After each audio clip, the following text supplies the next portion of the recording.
20 pesos. What's your problem? My problem, big problem now. You report like this, I cannot survive. Okay. You know, you do like this, I cannot survive. Yeah, yeah. Your inside you is you want to help me. It's Malaysian. You put on Facebook also the same. Are you are Malaysian, not Chinese? No. Philippines use Facebook. Yeah. Philippines spread out. I cannot survive anymore. Why?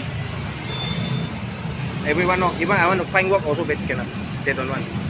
I know you want to help me. You want to help me by media. You want to ask your family in Malaysia to help you? No? Why? Don't want them to know. Okay. Yeah, I know. Kuya. You want to help me by media. Yeah. I want to help you in media. But the problem is other people not think like that. Oh. I thought you are Chinese. You are not Chinese. Malaysian. You are Malaysian national. Do you have family here in the Philippines? Have Where? Laguna. Laguna. My son in Laguna. Your son in Laguna. How old? 4 years old. 4 years old.